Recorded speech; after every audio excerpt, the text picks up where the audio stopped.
The Introverts Edge podcast was designed to create a dialogue around introversion, to stimulate a discussion around our disadvantages, how we overcome those disadvantages, and what we consider our introvert's edge.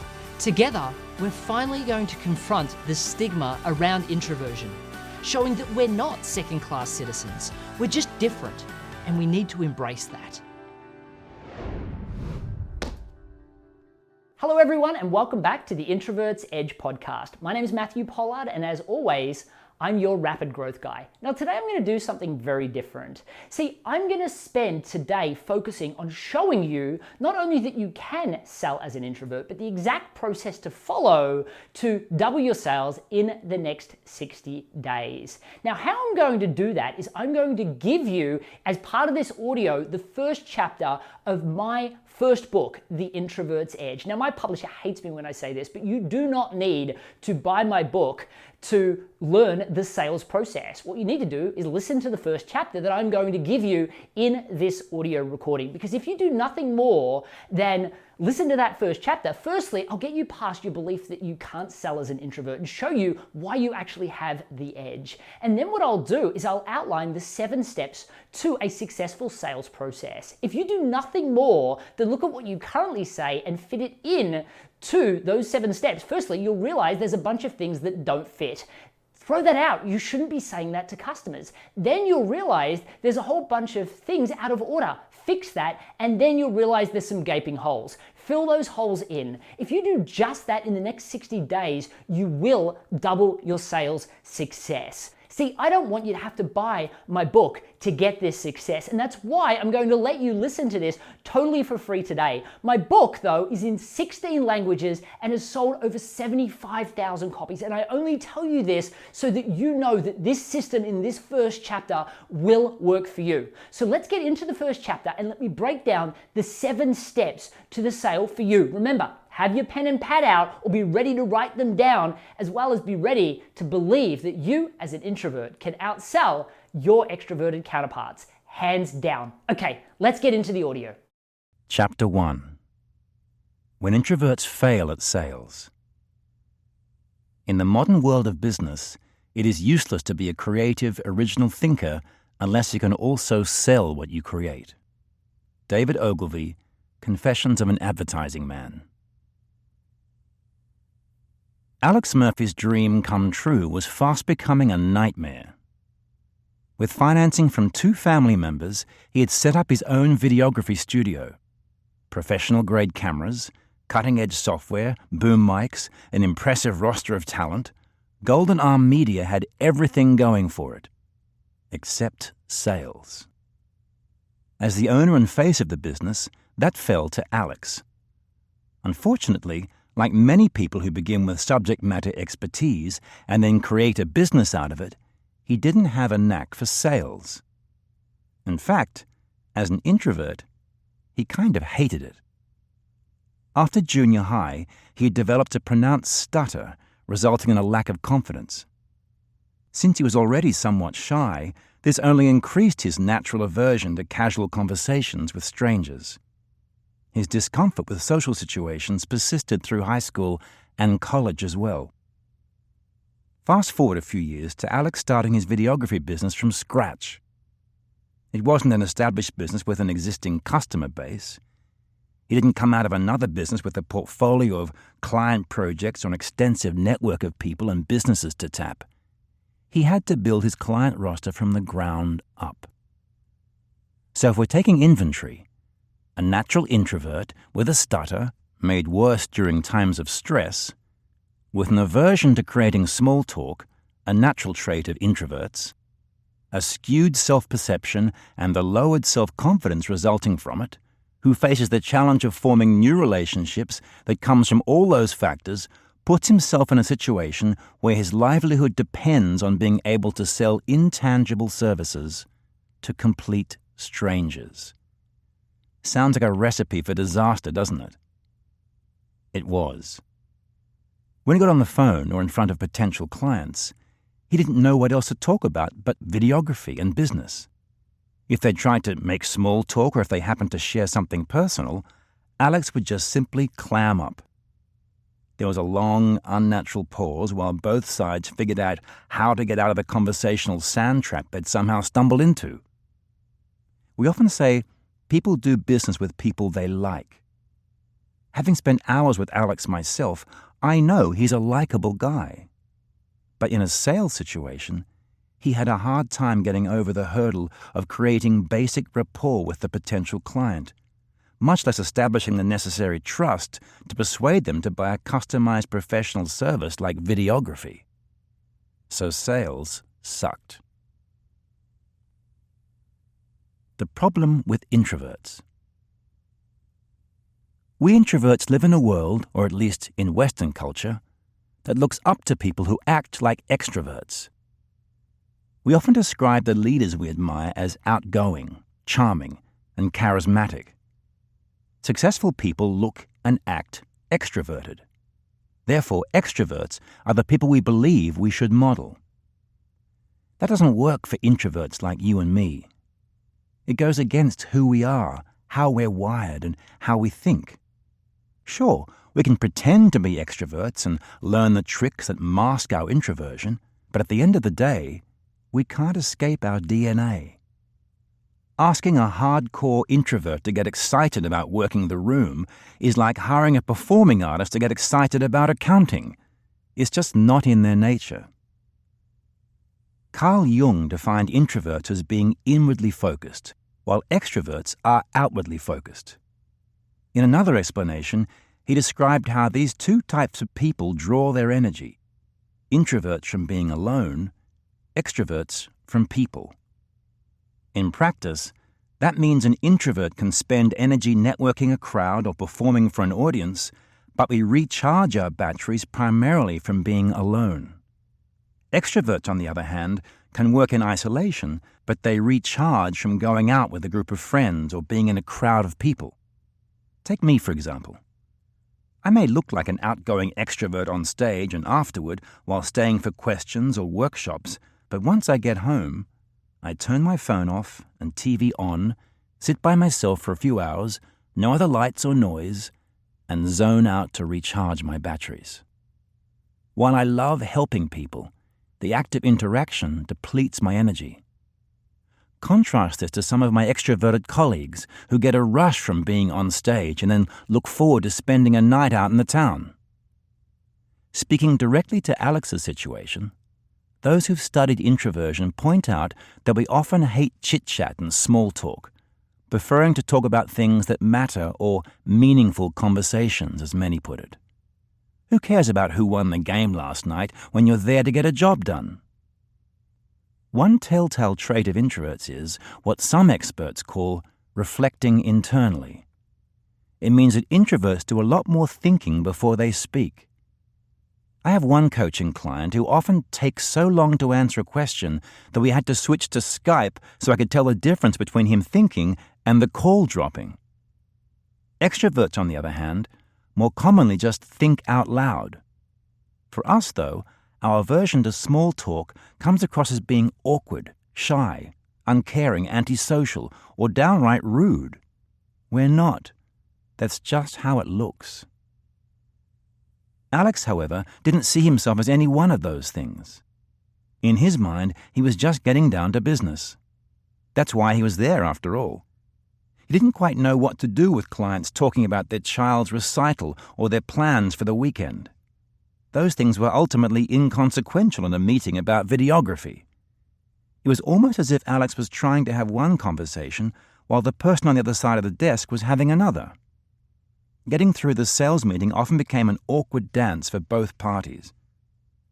Once Alex had gathered all the information he needed and left the potential clients, he'd go back to his office and spend hours creating a proposal, sometimes as long as 30 pages. As soon as he was done, he'd excitedly email it to them. Then he'd wait for days, weeks, or even months to hear back, only to find out they'd gone with someone else. He watched as his dream circled around the drain. The few clients he did land never quite covered the bills. His startup funds were rapidly dwindling. He had borrowed from his father and maxed out his wife's credit cards, both of whom also worked for him. If his business failed, It would not only wreck their finances, but also cause them to lose their livelihood. If something didn't change fast, he was looking at the same hard realities facing nearly every failing business: unpaid bills, layoffs, and ultimately closing the doors for good. His wife Sarah later shared with me that because of the overwork and lack of results, she was shutting down emotionally. In her own words, it was just an awful, awful place to work. To say Alex was desperate would be an understatement. Of course, that desperation only fed back into the downward spiral. The harder things were, the more anxious he got about each potential project. If you've been on the other side of the table, you know what it's like to interact with a salesperson who reeks of desperation. When prospects smell it, they sometimes try to take advantage of it by negotiating for a lower price, or more deliverables, or both. Most of the time, though, it makes them uncertain, leaving them wondering if the salesperson will be able to deliver. Does the service provider lack confidence because they are desperate, or because they're out of their comfort zone? If they're desperate, then they must not be very good, right? Nobody wants to do business with someone who's failing. Nobody likes dealing with a salesperson who's practically begging for the sale. If they're out of their comfort zone, it must mean that they don't have much experience, right? We want to place our bet on those who have proven themselves and who will still be there come tomorrow. Alex was referred to me by a mutual friend who just met him. I saw his work and was impressed by his talent, but not his salesmanship. I have a soft spot for small businesses like his. When I like working with corporate clients, I know that all I'm doing is helping a successful enterprise become even more successful. It's just not as soul-enriching as working with a small business owner, where I know that my work could potentially change a life. There's something heroic about people with enough skill, passion, talent, and belief in themselves to launch a business. It kills me to see those entrepreneurs fail at their dreams. I've watched mom and pop stores open only to see the seats and aisles in these businesses go empty for a long time before they eventually shutter their stores. I've seen tradesmen with their equipment sitting idle in the garage, or home-based professionals with their calendars sitting empty before having to go back to their old employer. I think of how stressful it is on a family. Life savings lost, loans due, dreams crushed, divorce. In fact, I saw this happen to a friend's family when I was young. His parents saved every nickel to pursue their dream of opening a restaurant. I remember the excitement of the grand opening and how bright the future seemed. About a year in, I noticed his parents didn't get along as well. A few months later, they closed the restaurant and eventually got a divorce. His dad moved to another city, and I was able to see my friend only half as much. A small business has the potential to completely change your life, for better or for worse. Despite a great product or service, clients and customers who love them and people who pour their heart and soul into their venture, why do so many of these endeavors go under? They'll tell you their number one problem is the same as any other businesses. They can't get enough clients or they need more customers. After selling to solo entrepreneurs and enterprises, after consulting with founders and C-level execs, after founding a few multi-million-dollar businesses, and after creating and running the now nationwide Small Business Festival, which I'm proud to say Inc. listed as a top 5 must-attend conference for small businesses, I'll share with you something you might already know or suspect in your heart of hearts. The introvert's roadmap to success doesn't look like that of an extrovert. We're different, and we should embrace that. What happens without sales? Red Motley said, "Nothing happens until someone sells something." I have to disagree, Red. Plenty happened to me precisely because someone didn't sell something. Because of a visual disability misdiagnosed as dyslexia, I graduated high school with the reading speed of a 6th grader. That, combined with braces and chronic acne, left me horribly shy and unsure of what I wanted to do with my life. Instead of going to uni, you Americans would say college, after graduation, my dad advised me to take a year off and get a job instead. After a year out in the real world, I'd have a better idea of what I wanted to do for a career, and therefore, what I should study. A couple of months before high school graduation, I found a weekend job about 15 minutes down the road in Melbourne working as a part-time assistant for John. Many names herein have been changed to avoid embarrassment. He'd formerly been an engineer for the manufacturer Caterpillar, but had been retrenched, aka laid off. Afterward, he became a real estate agent working with a large agency called Elders, first in the company's Kilmore office and then opening its new branch in Craigieburn. I wasn't the person out front speaking with customers. I was the guy in the back doing paperwork with a look on my face that said, "Please, please don't talk to me." I wanted to remain invisible. The thought of selling to customers scared me witless. With nowhere else to go, though, it was possible that this might be my livelihood for some time, so I studied everything John did. I'd always had something of an entrepreneurial streak, so it was neat to watch a new branch office being set up. I observed John go back and forth with the property manager to negotiate his rent, set up his utilities, and begin to work on the office itself. Contractors came to bid on remodeling the space, which included building partition walls. After looking at their quotes, John decided that he could save money by doing the work himself. He was an engineer after all. He spent months building the walls, painting, moving furniture, arranging the office, making sure the signage was perfect, and getting all the details just right. In fact, he often came into the office in overalls instead of a suit, so prospects usually mistook him for a construction contractor. When he introduced himself as the real estate agent, it wasn't long before they showed themselves to the door. After weeks of this, one day John walked in and said, "Okay, it's time for us to drum up some business." I wanted to say that wasn't my job, but I reluctantly got in the car. While heading out to a neighborhood, I could feel my angst growing, thinking to myself the whole time, "Oh my God, he's going to make me talk to people." The extent of it was us driving to one neighborhood, parking the car, and dropping flyers into mailboxes, which I've since learned is a federal offense here in the United States. We didn't even knock on any doors, much less attempt to talk to anyone. I still remember 45 minutes in, John saying, "Okay, that's about enough for the day. Time for lunch." As a fresh-faced kid who knew next to nothing about business, I had no idea how sales happened. I was so relieved. All we had to do was play mailman. Apparently, an educated professional engineer didn't know much about sales either. In a short space of time, the Craigieburn office was shut down and John turned out. He went on to find another job, but what about his up-and-coming office assistant? What happened to the high school student who wasn't going to uni and had nothing else lined up? What happened to his plans of spending a year to find himself before going to college? I'll tell you what happened to him.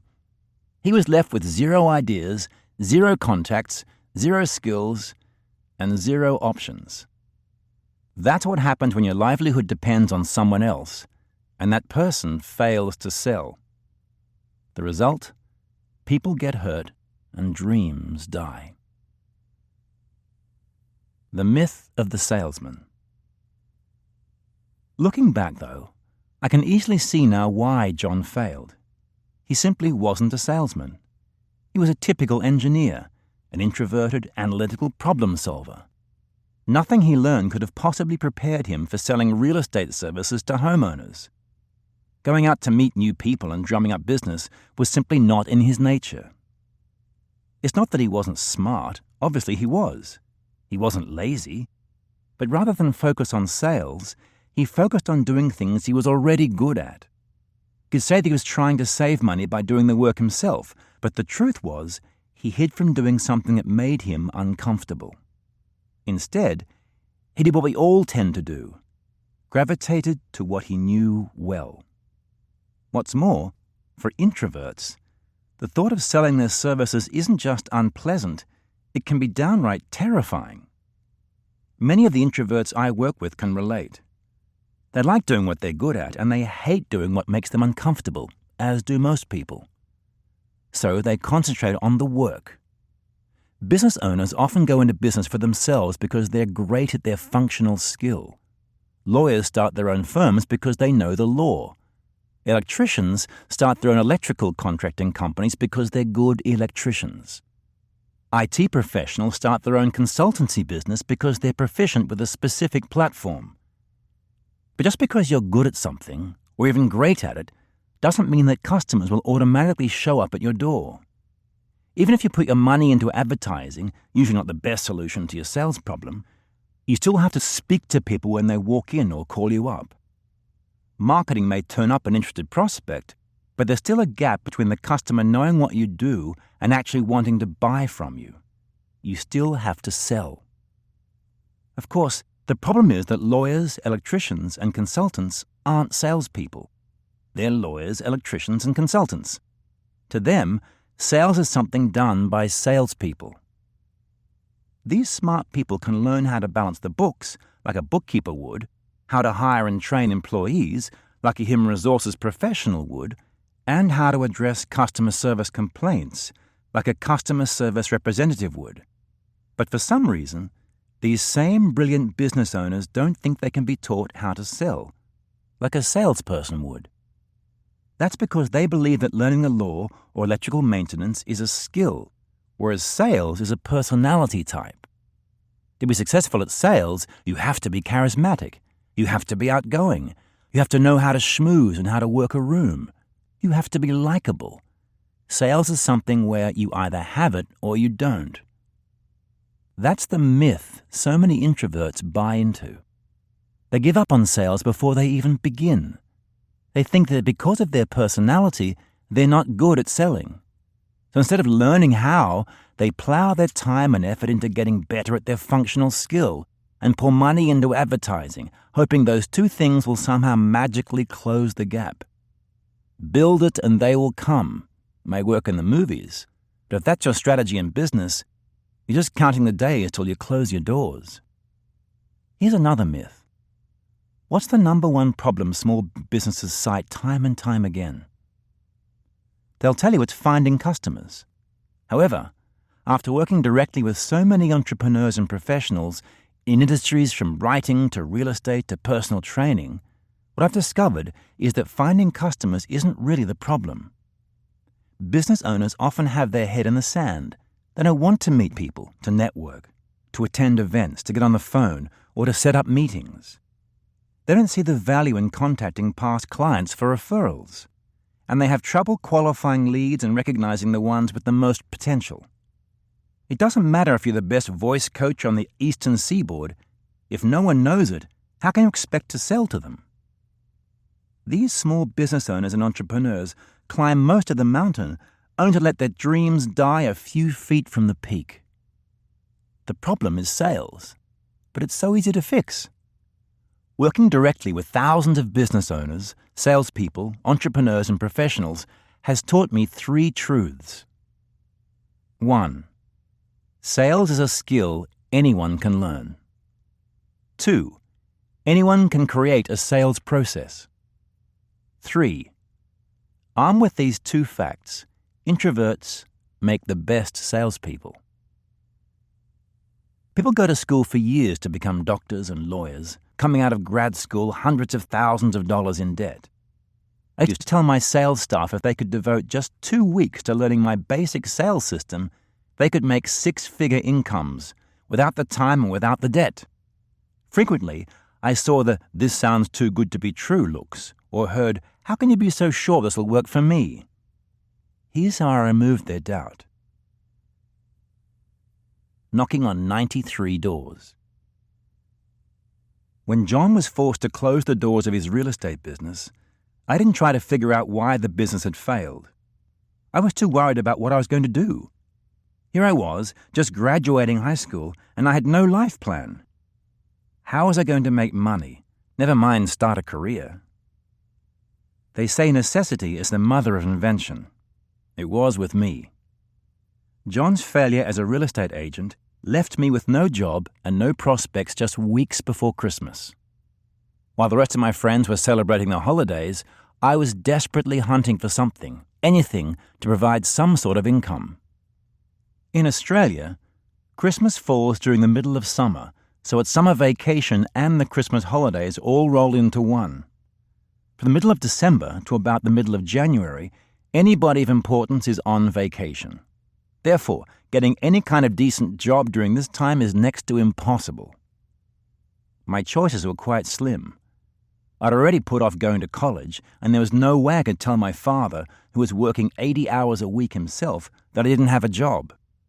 I searched through the newspapers. These were the days before they posted everything online.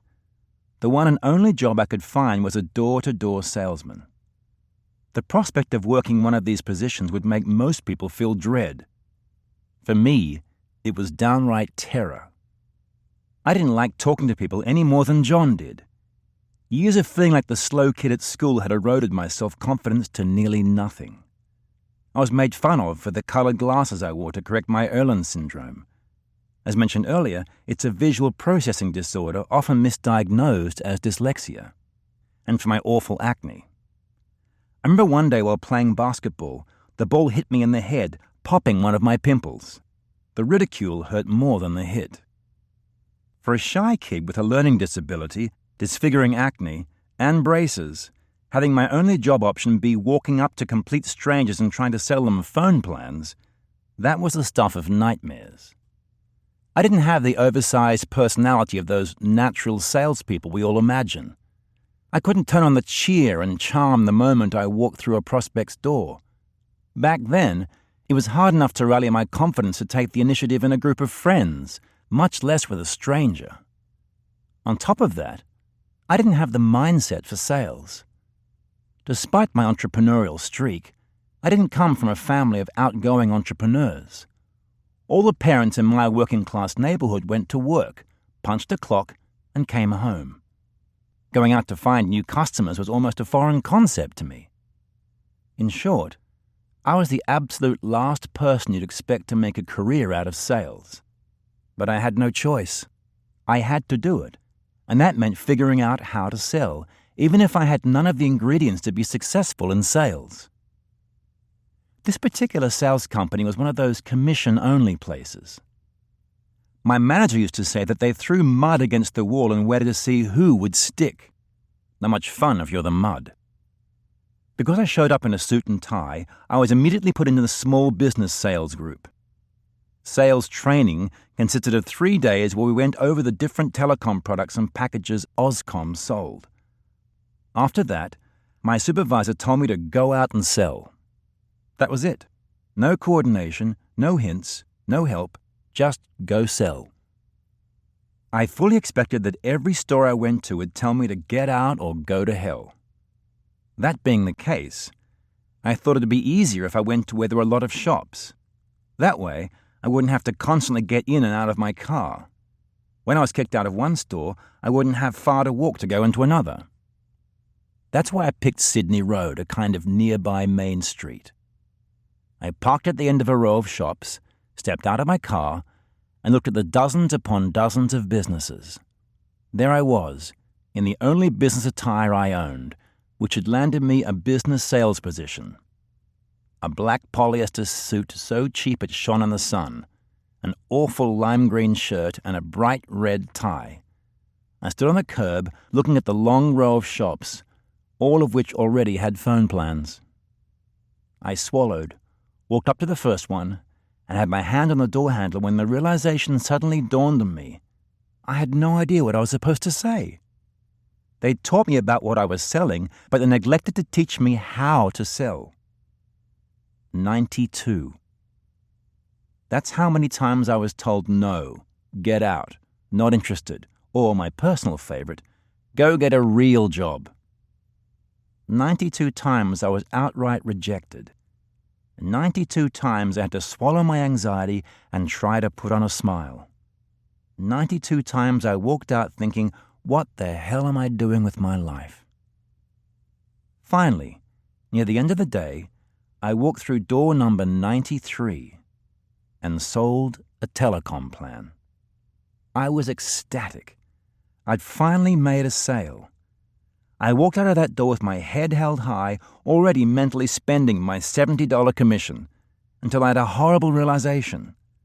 I looked down the street at the dozens of other businesses I still had to visit and thought about having to do it all again the next day. and the day after that, and then the day after that. There's got to be a better way. I find that many people, when faced with a problem like this, will do one of two things. They'll either quit or redouble their efforts. Like I said, quitting wasn't an option. I hated it, but there was no way I was going to tell my father, working 80 to 100 hours a week just to make ends meet, that I'd quit after my first day on the job. I promised him that I would support myself like he had for us all those years. There was no way I wasn't going to live up to that promise. But I also knew that I wasn't a good salesman.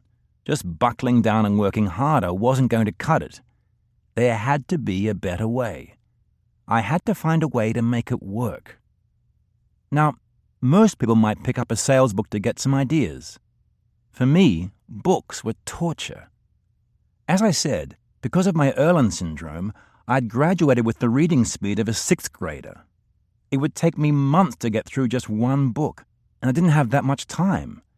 I needed to make a sale tomorrow. That evening, as soon as I got home, I Googled how to sell. I stumbled onto a YouTube, then still quite new, where Brian Tracy and Zig Ziglar, as well as a few others, had posted some sales training videos. I watched until I finally had to go to bed. The next day, I tried to put some of what I'd learned to work. Instead of 92 no's, I had to go through only 72 before I got to a yes. That evening, I watched more videos. The next day, I took what had worked for me on the 2 previous days, added what I'd learned the evening before, and landed a yes at door number 48. I kept doing what seemed to work and ditched what didn't. For example, instead of pitching to the first person I saw, I would say, "I'm here on behalf of Ozcom.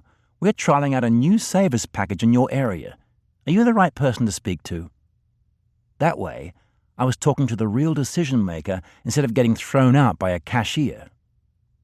When I got to the manager, instead of talking about our products, I'd ask for their last telecom bill, then whip out a calculator, crunch the numbers, and show them just how much they would have saved if we'd been their provider that month instead of the other guy.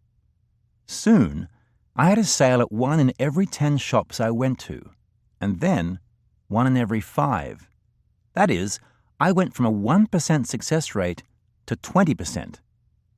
I got 20 times better in just a matter of weeks. I couldn't improvise. I couldn't just pick up the thread of someone's conversation and weave it into my sales pitch. All I knew was to do almost the exact same thing every time I walked through a door. I'd created some kind of ad hoc process, and I clung to it for dear life. When I first started working at that company, the veteran salespeople didn't even take notice of me. They were too busy talking about how saturated the market was becoming and how much harder it was to make money. Many salespeople had left, and even the best talked about walking out too. I was the quiet kid who sat in the back of the room while they swapped stories, laughed, and slapped each other on the back. But after a few weeks, my name started edging out those old sales dogs. They couldn't believe that this introverted teenager was outselling them. A few of them suspected I was somehow cheating. I began to consistently outsell everyone on my team. In a matter of months, I was the best salesperson in the company, which happened to be the largest sales and marketing firm in the Southern Hemisphere. Then, the company promoted me to sales manager. How was I supposed to train other salespeople? All I knew was to do what I'd been doing. So that's what I did. I showed everyone the routine I used. The naturals ignored my training and relied on their extroverted personalities. They continued to experience the roller coaster of sales. Some weeks went great, and others bombed. My introverts, however, followed my methods like a religion. Like I'd been before them, they were scared out of their minds. They had no clue what to say to get a prospect to buy telecom services. Then a strange thing happened. All the introverts began to outsell the extroverts. Maybe not every day, but certainly every week.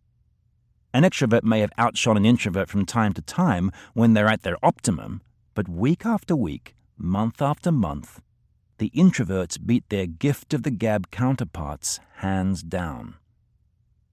Contrary to all myths and beliefs, I discovered that introverts make the best salespeople.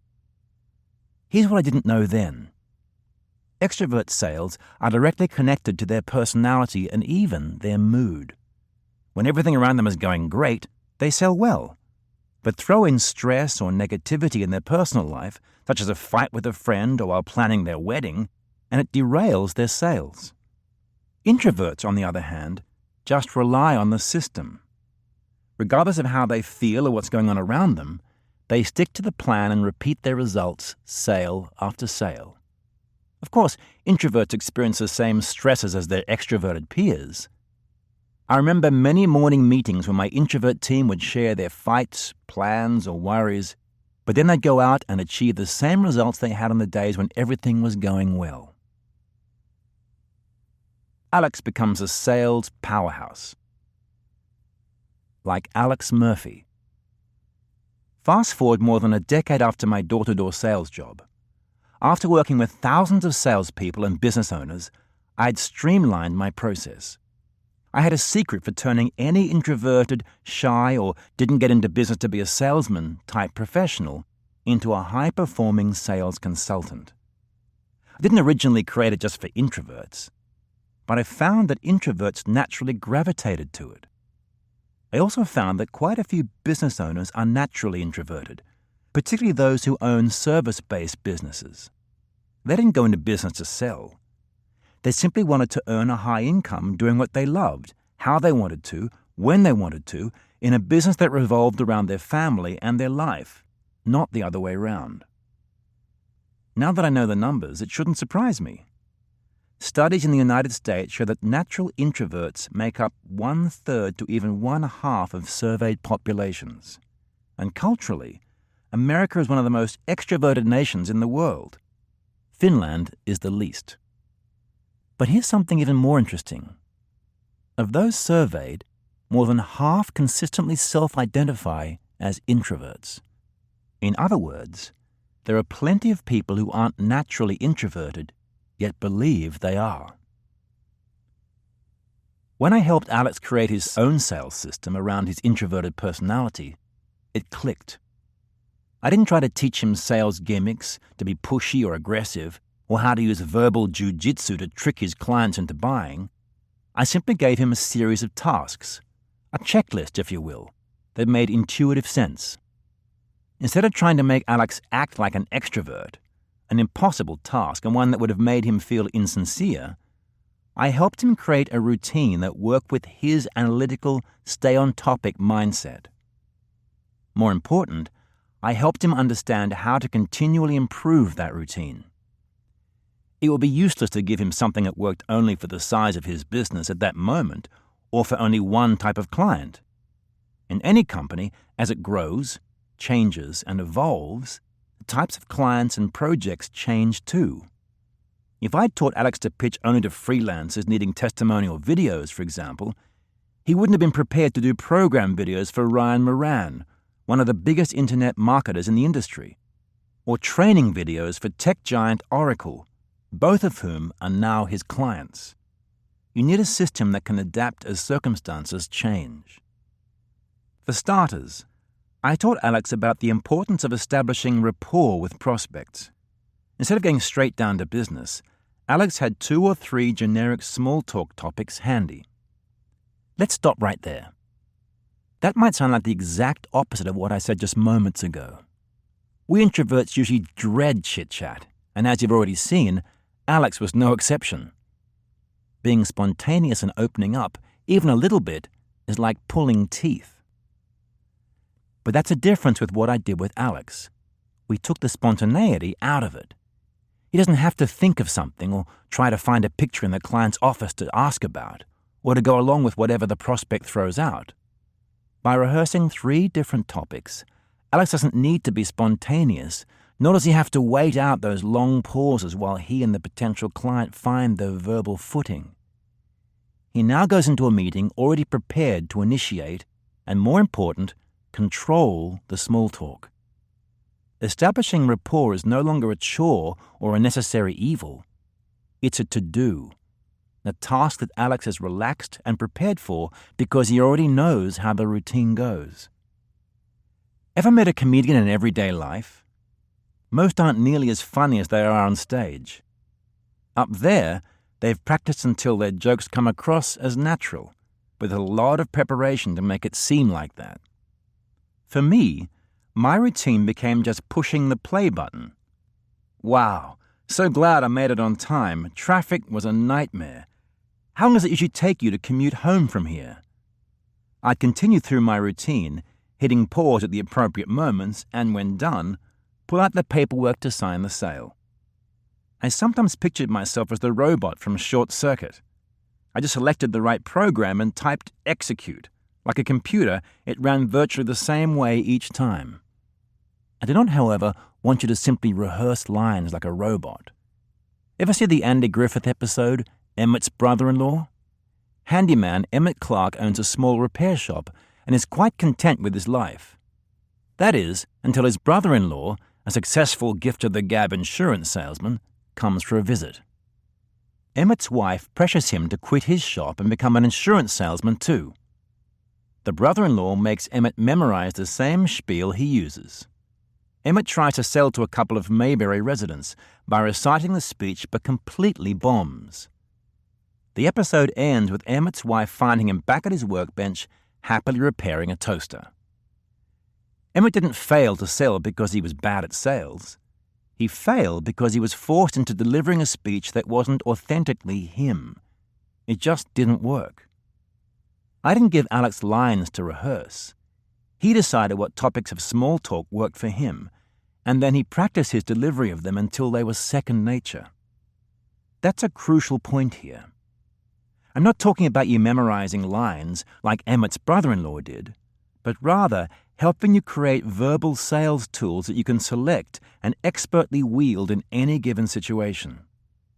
In less than 12 months, Alex went from being worried about shutting his doors to being on track to earn $1 million in annual revenue, working almost exclusively in business-to-business sales.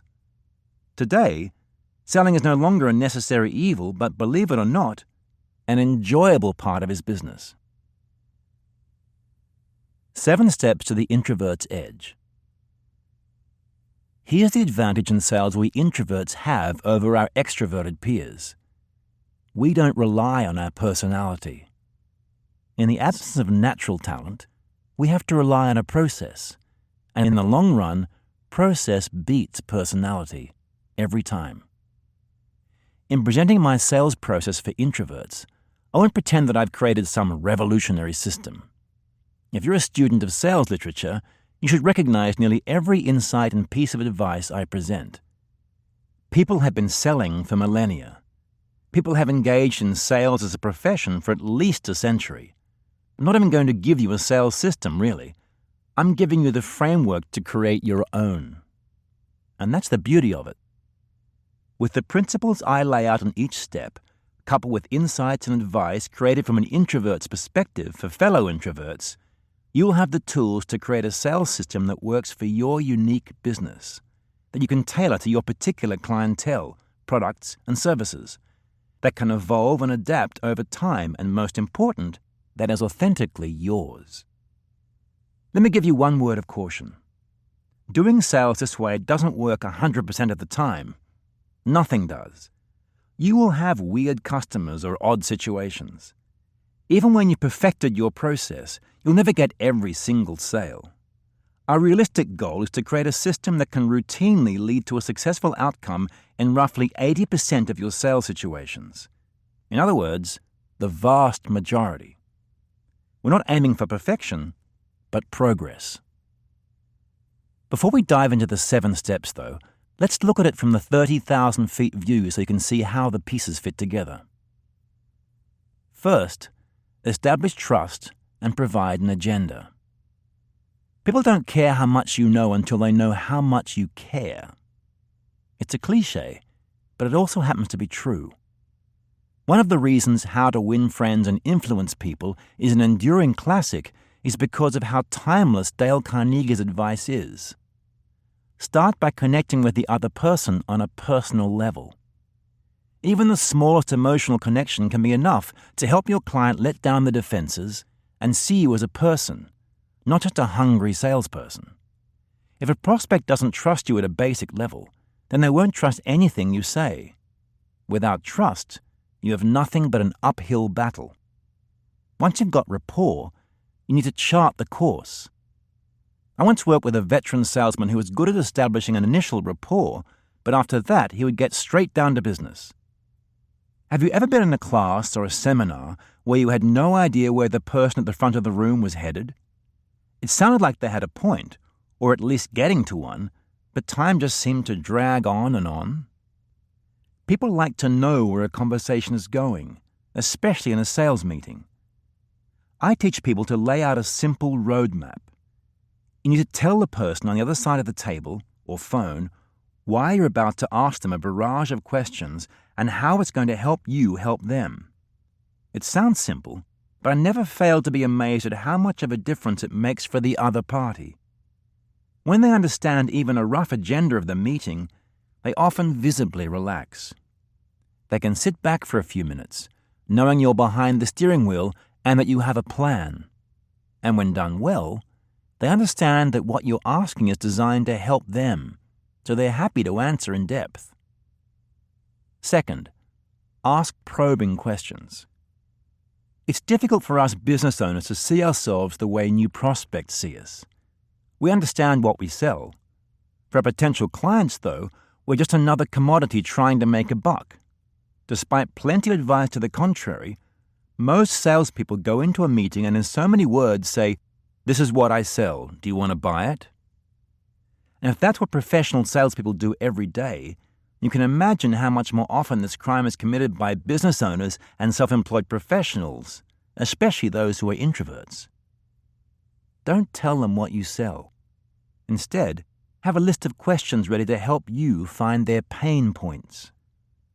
Like a doctor probing a wound, you have to probe your client's pain points until you find the bleeding. Then, pour salt on the wound. Frame the cost of not buying in terms that mean something to them. Do they worry about security? About missing time with their partner? Providing the good life for their kids? That's their real problem. If they don't want to open up to a complete stranger, understandably, tell stories about customers just like them who've had problems just like theirs. Often, you'll see them begin to nod their heads because they've experienced the same thing themselves. Third, speak to a decision maker.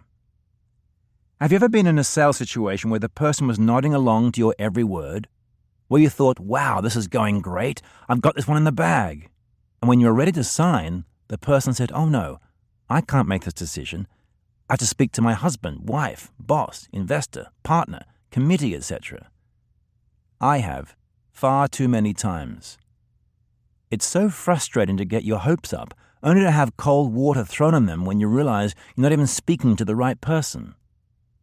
That's why you need to find out up front if you're actually in a sales meeting or if you're still trying to get one in the first place. Fourth, sell with a story. Once you've gone through your standard list of questions and found where the prospects hurt the most, help them see how great their life, business, career, relationships, etc. could be if only they had what you alone can offer. Sales dogs will tell you to sell the sizzle, not the steak. The problem is that everybody sells the sizzle these days. And customers are more cynical and more educated than ever. They can compare you against your competitors with just a few clicks of a mouse. So instead of selling them a solution, tell them a story. One of a handful you've prepared and practiced. Of how one of your past customers was like them, perhaps. How they almost decided against working with you, but decided to anyway, and how they got the exact result they were hoping for. In essence, tell them a story that helps them see the transformative magic of the product or service you sell. Fifth, answer objections with stories. We've all heard the saying, "The customer's always right." It's useless to argue with a customer. You don't win. Besides, as introverts, we usually shy away from direct confrontation. We don't want to be pushy. So how can Alex Murphy be true to his nature and yet overcome a customer's objections? Again, stories. He doesn't tell the customer why they're wrong or how their reasoning doesn't apply. He doesn't pressure them into a sale or try some gimmick to misdirect them. He simply tells a story. Again, prepared beforehand so that it comes across naturally, of a customer who had a similar objection or issue. But then, Alex begins, and goes into the part of the story where those fears or concerns were dealt with and describes the great results the clients experienced because of their decision. You could argue using logic and facts, but that's not a position you want to be in with your prospects. Ever heard the saying, win the fight, lose the sale? You want to disarm them, to help them put their defenses down. Telling a story shifts the conversation from yes, no to this is what happened when, and the takeaway. You're addressing their concerns without telling them that they're wrong. They can disagree with logic, they can disagree about the outcome they believe they'll have, but they can't disagree with the outcome of the person in your story. Sixth, take their temperature. Traditional sales techniques say you have to ask for the sale. While I agree that's the right way to go for some people, I also know that such a direct question can immediately put people on their guard. They don't want to feel that you're pushing them to make a decision. And again, as an introvert, I just don't like asking. I don't want to act aggressive. It makes me feel uncomfortable. It's just not in my nature. Instead, I use the trial close. For Alex, we came up with a casual question such as, so would package A or B work better for you? Now, if they were immediately resistant, Alex could say, no, I just need to explain the exact process we'll follow and how everything will work, and to do that I need to know what direction would be best for you. This would often make the prospects feel like they had jumped the gun, and they'd feel obligated to listen further. It also showed Alex that he wasn't ready for the sale yet, and that he needed to describe his services more, ask more questions, and tell more stories before trying a different trial close. With this process, the prospects didn't have to put their guard up because Alex was only trying to understand. If, on the other hand, they respond positively, then Alex knows that they are okay to go ahead with the sale. It's an easy way to let the clients tell him whether they're ready or not, and it takes all the pressure off of Alex to be a pushy salesman. Seventh, assume the sale. Even when I felt like I had the deal, i.e., after a successful trial close, I still didn't like to ask for the sale. In my door-to-door telecom days, I just began to act like I already had it. After seeing they were ready, I'd say, now, I just need to ensure you qualify for this package. Do you have an ABN? The Australian equivalent of an employer identification number. The company's social security number, so to speak. When they'd say yes, I'd say, fantastic. Would you mind grabbing that for me? They never had it right where we were sitting, so they'd have to leave to go get it. When they came back into the office, I was already filling out their paperwork. Yes, it really was that easy. In essence, I never gave them the opportunity to say no. Once the trial close showed me they were ready, I just assumed they wanted to move forward. I gave them an easy way to say yes, a task to take the next step, and then I assumed the sale unless they said otherwise. Lastly, but most important, perfect the process. This is really the cornerstone of my entire approach to sales. Whereas most sales pros concentrate on trying to win every individual sale, I take a different tack. I see sales like a factory production line. When the factory first starts production, the first few widgets off the line will probably be awful. As the engineers and operators tweak the process, though, the quality of the widgets gets better and better. At some point, the line will be running at maximum efficiency. Even then, statistical quality control says that the widgets won't be identical. There'll be an acceptable range of deviation from the baseline. Widgets outside that range will be discarded. Smart engineers will continue to fiddle with the line but change only one thing at a time. They'll try different speeds, different line operators, and different input materials to see if each change increases or decreases the overall quality of the widgets. When Alex goes into a sales meeting, he's not focused on the individual sale any more than an engineer focuses on an individual widget. Like the engineer, Alex takes the broad view. How well is the overall system performing? He expects that a certain percentage of sales won't lead to a sale. He expects to fail. The difference from before is that he knows it's a natural part of his sales production line. X number of widgets will be defective. X number of meetings will go bust. So Alex doesn't try to win every sale. He tries to improve his sales system. If he improves his sales factory, so to speak, then the results will take care of themselves. Regardless of the outcome, after every sales meeting, he picks it apart. Did he adhere to the process? Did something unexpected come up? Did he discover a new objection for which he should prepare a story? Did they laugh at his jokes?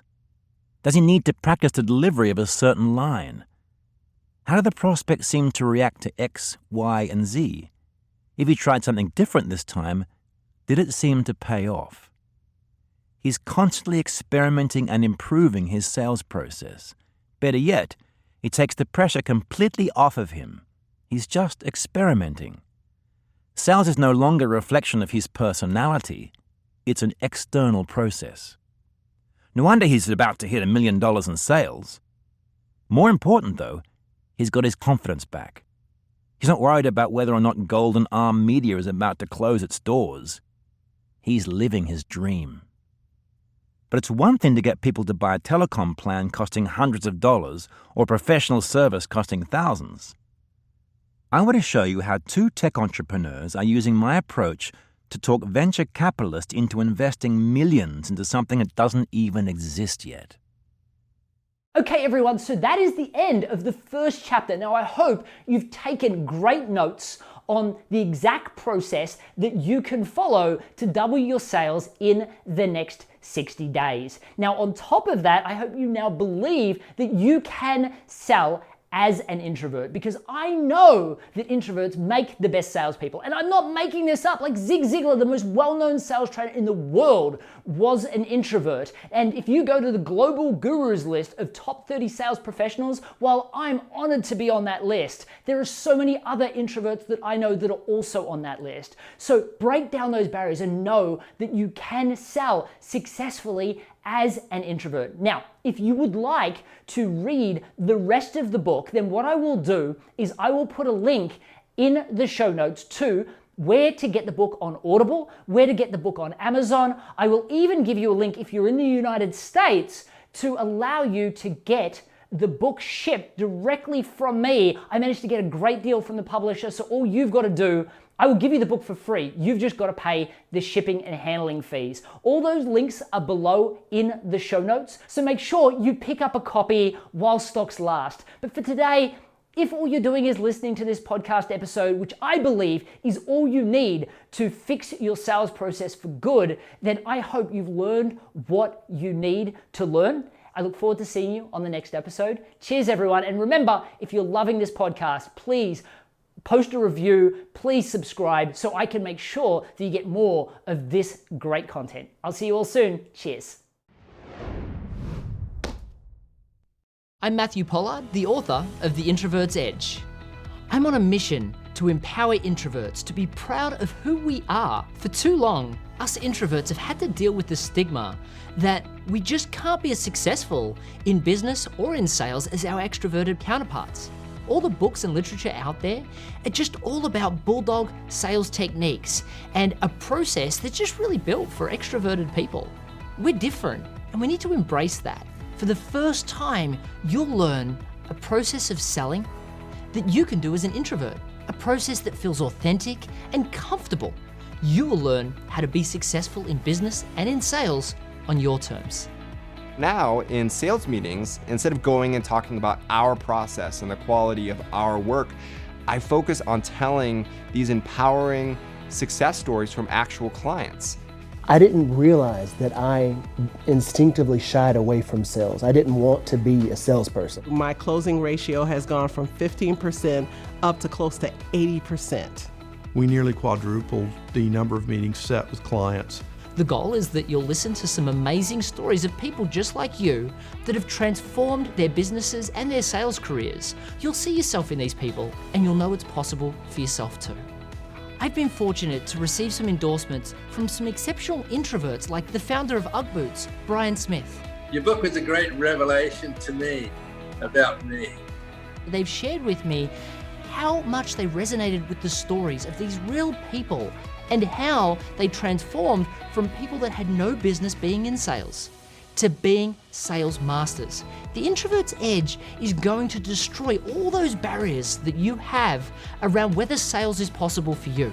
What I love about the Introvert's Edge is that it talks about the things that make an introvert successful. I wrote The Introvert's Edge because there was no book like it. Every book was written for extroverts, and there needed to be something for us. So please, if you're an introvert, don't delay. Get your copy of The Introvert's Edge today.